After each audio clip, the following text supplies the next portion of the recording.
Welcome. I am marketing expert and business coach Melissa Kellogg-Lewick, and this is the Doing Business Like a Woman podcast, where we are exploring and teaching you how women are reinventing the way business is done and money is made to help you create greater impact and financial freedom, one business at a time. Well, hello, my friends, and welcome to episode 9. And I have a very special treat for you today. So when I started this podcast, one of my dreams was to start doing interviews and to interview amazing women, inspirational women that can also teach us. And so today is the very first interview that I will be doing. And it just so happens to be with my 12-year-old daughter. And this is the first time she's ever been interviewed on a podcast before. But I am so excited to have her with us. And let's jump right in.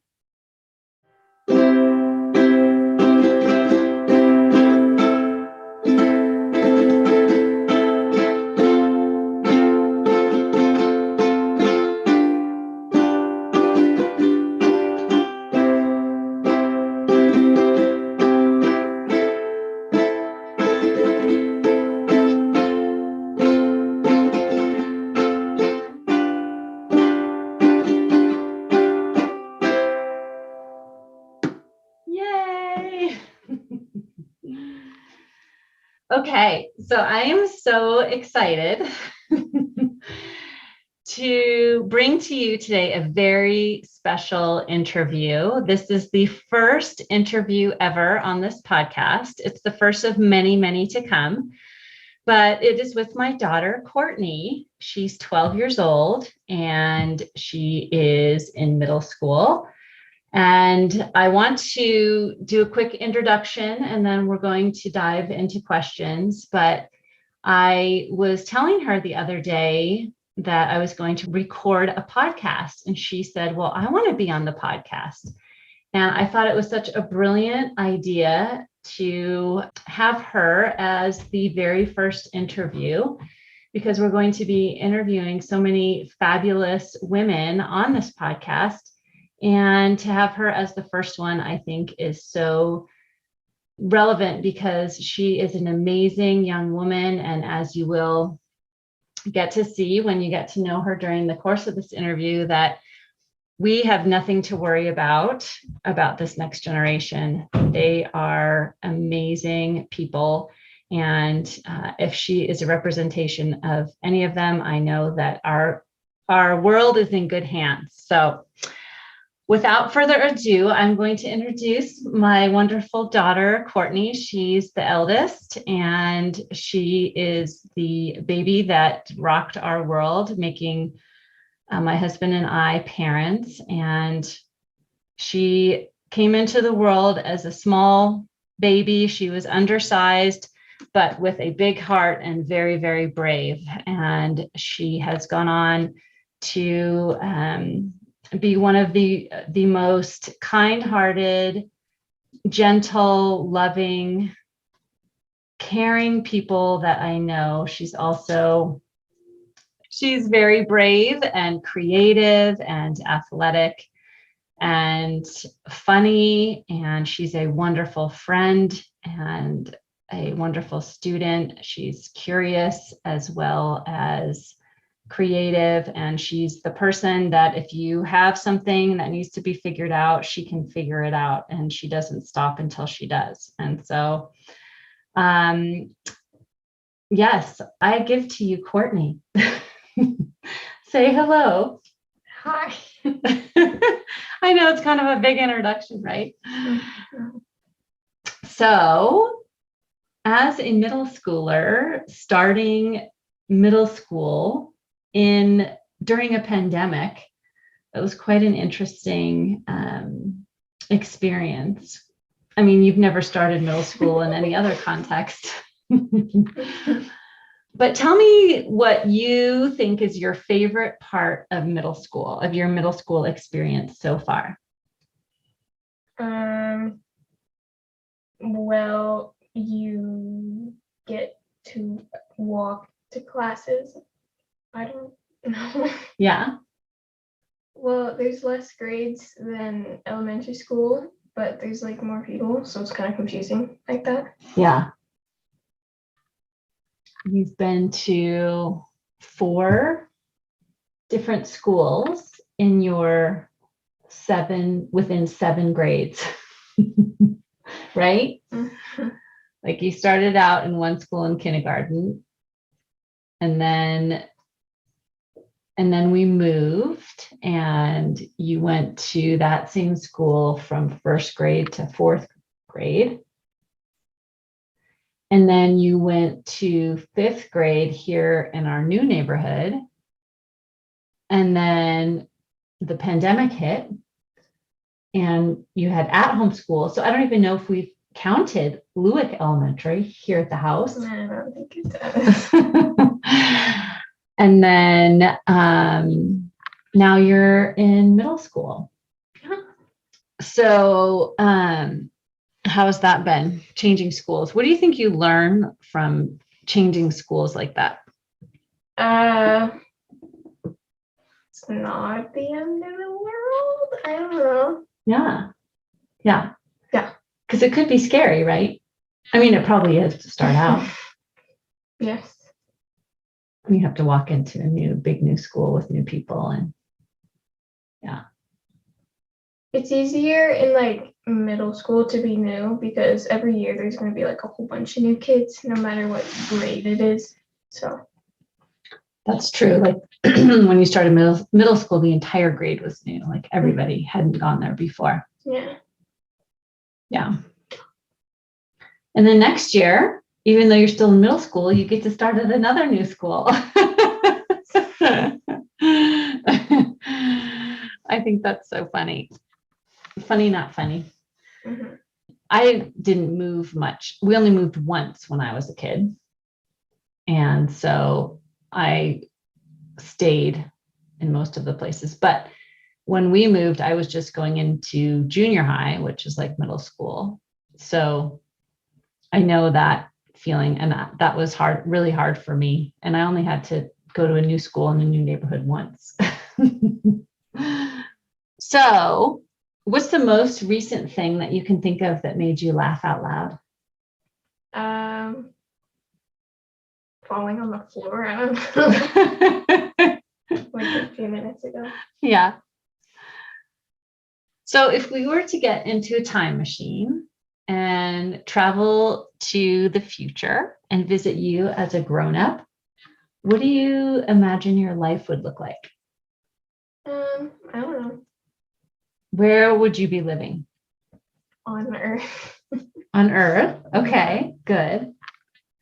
Where on Earth, maybe not your exact address, but do you think you would be living in like a house or an apartment or like a ranch, or where do you imagine you might live? Either a house or an apartment. Yeah. In what kind of a location? Like city or country or beach or foreign land? I don't know. How would you describe this area? Or like in a suburban area. So that then. A suburb. Okay. So you are living in a house or an apartment in a suburb, and who's there with you? Do you have animals? Maybe. Yeah. Yeah. I mean, what if the apartment doesn't allow animals? Well, this is your imagination and the world according to you. So everything is allowed. How about that? Probably. In the imaginary world. Maybe like small animal or two. I don't know. Yeah. What kind of animals? Maybe like Frog. Okay. Yeah, or like a toad or something. Yeah. An amphibian. Mm-hmm. Mm-hmm. Mm-hmm. What are some things that you think people in your generation would like people in my generation to understand or to know? You want privacy. Yeah. Something that you Privacy. Yeah. Okay. Do you have a favorite color? I like maroon. Oh, maroon. I like maroon. What about maroon do you like? I don't know. It's a shade of red. It's not too like saturated or anything. Yeah. It's leaning towards like a neutral color, but it's not a neutral color. Cool.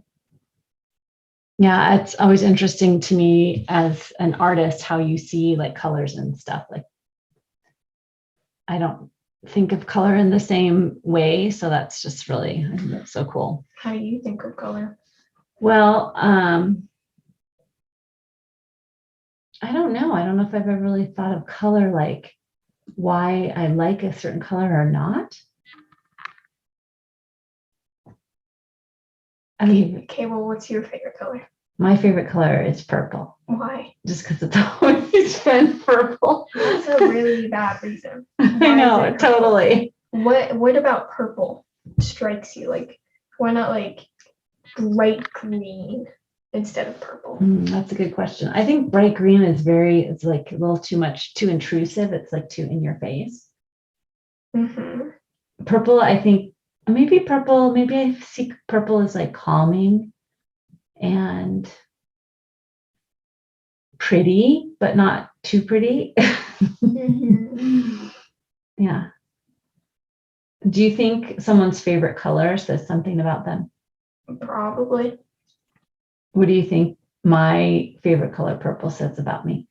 Well, I think purple is like more under, or is more like on the feminine side if it were to be categorized, because pink and purple are kind of just like stereotyped as more feminine than most of the other colors. So, yeah. And yeah, that's interesting. And maybe that's why I chose purple, because it's been my favorite color since I was a kid. And maybe that's why I chose it, because it was like a girly color.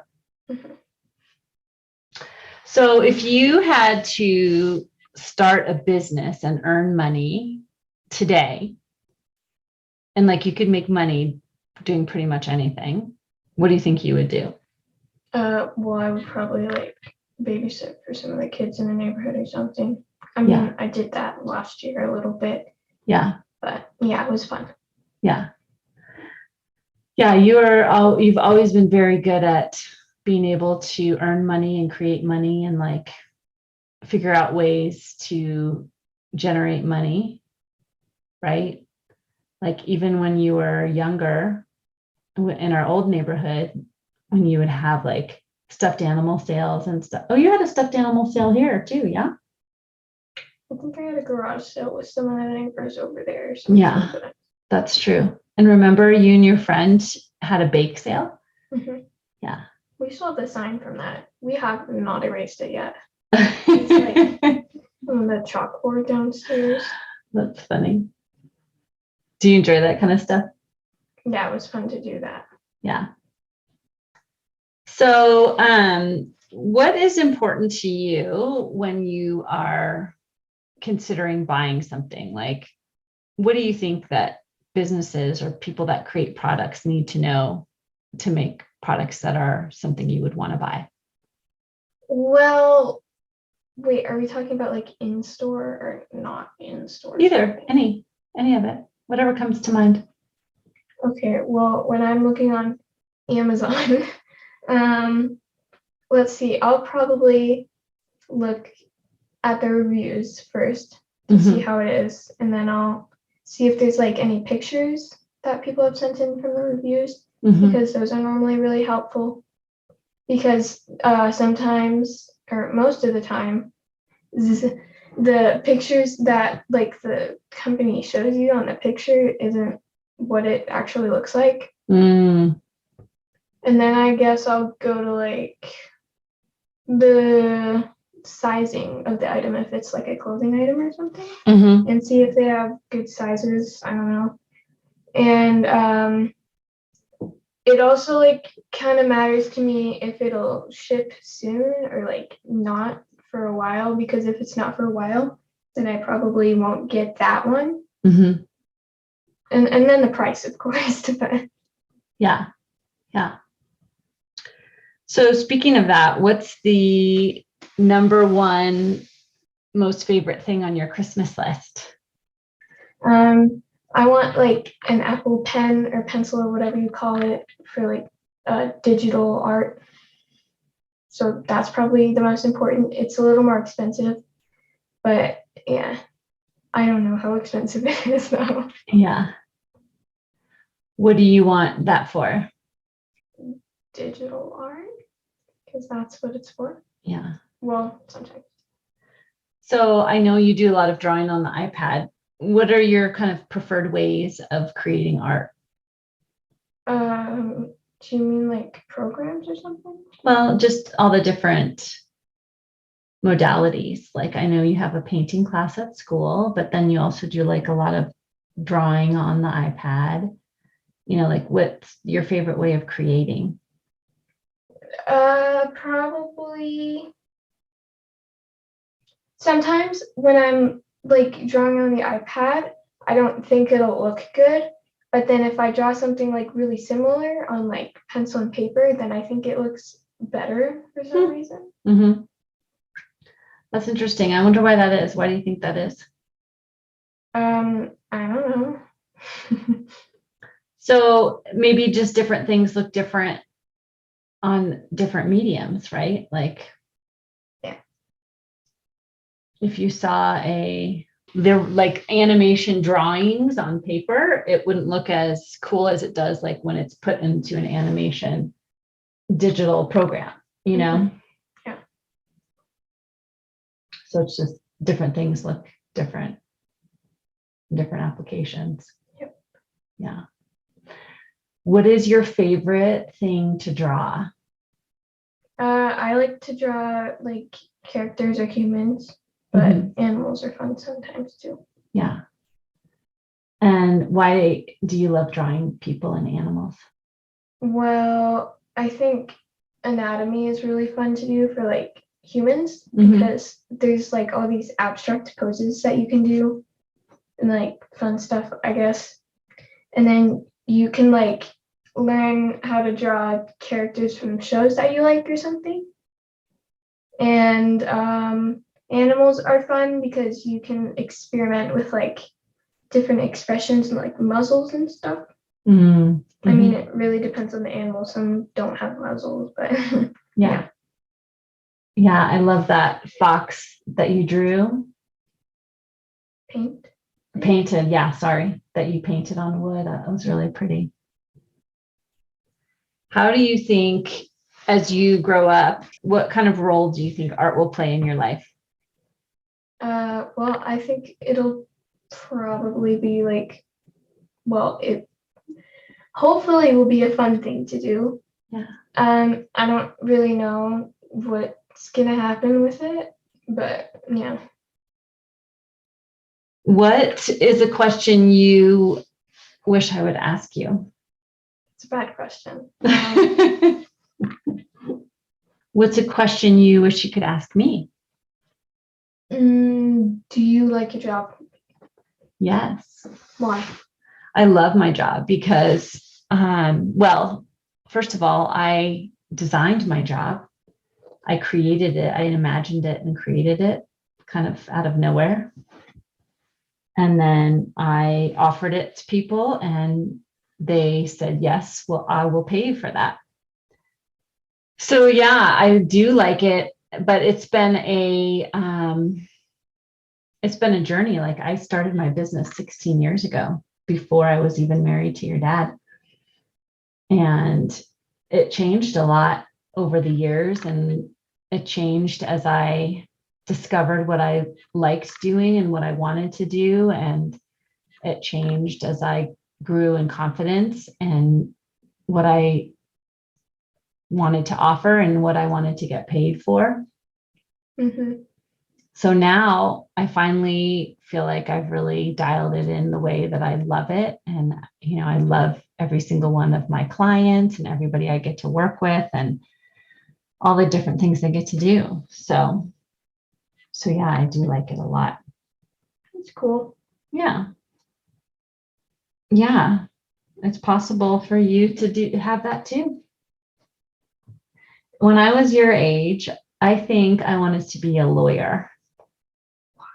So you could boss around people with a hammer, mallet thingy. No, That's a judge. Wait. It's the same thing. Who would you defend if you were a lawyer and you were called to do lawyer things? To defend somebody? Yeah. I always thought I would defend like people that like were misunderstood. Yeah. So I thought I would be a defense attorney and I would fight for justice for people that were misunderstood. But what I really was most interested in about being a lawyer was just like getting to read a lot and write a lot and like come up with opinions and arguments. That really was exciting to me. And I do that now, but in a very, very different way. How's that? How do you do it in a very, very different way? Well, I mean, I still am like learning and reading and I help people, but not in the way of being a lawyer. I think I really wanted to be a lawyer because I love writing, and that takes a lot of writing and studying. Mm-hmm. And I think that was what I was really interested in. I still love writing. So it's kind of funny how you have like things that you love now that you enjoy, you're going to enjoy for like your whole life. Yes. Do you want to talk about music? How so? Well, like what is like popular music now? Like what are kids your age really enjoying? I don't know. Or what do you enjoy? Who cares about all the other kids? What about you? There's no really like specific genre that I like, or if that's what you're asking. Mm-hmm. But I don't really know. What about you? What kind of music do you like? Well, you know, I love country music and Christian music. And I do love some pop music. And what's your favorite movie right now?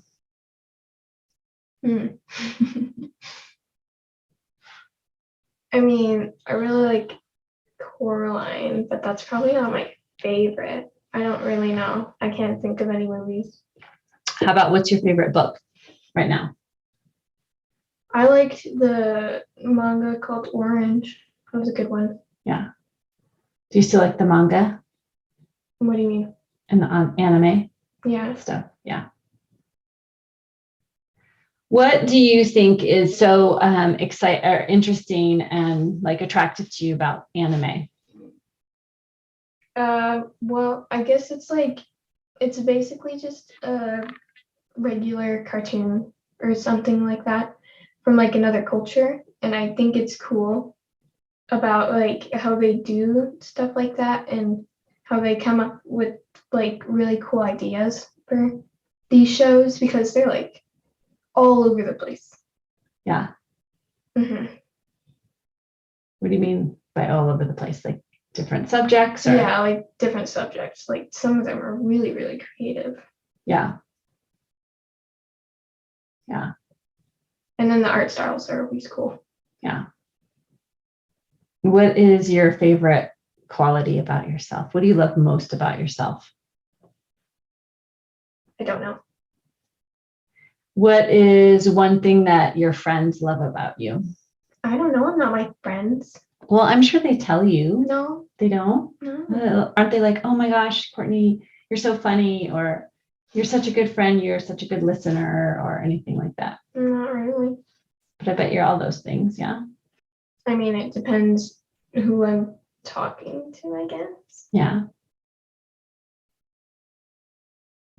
I feel like you've always been such a good friend, especially during the pandemic. You really were or have been amazing at keeping in touch with your close friend group.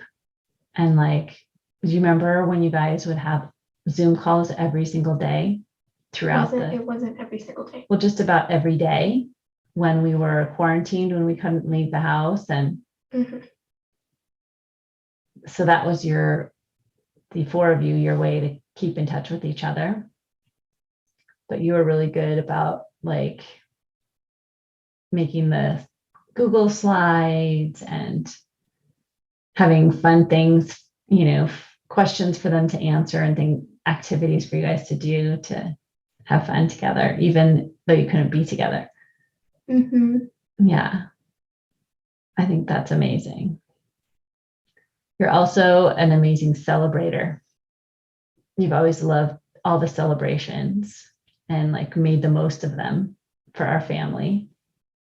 That's another thing I've always loved and admired about you. I think you're just an amazing person. And I'm so thankful and so honored that you would be my first interview on my podcast. Did you have fun? Somewhat. All right. Well, again, thank you for joining me, and I hope that you had fun and that you'll come back again sometime. Will you? Maybe. If you like this podcast and want to take this work deeper, I invite you to coach with me one-on-one.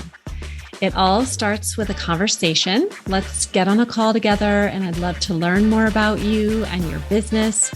And together we can identify what is standing in the way of creating the business and life you envision. And then we'll create a plan to get you there. So visit my website at melissamkellogg.com and find a spot on my calendar. I look forward to seeing you.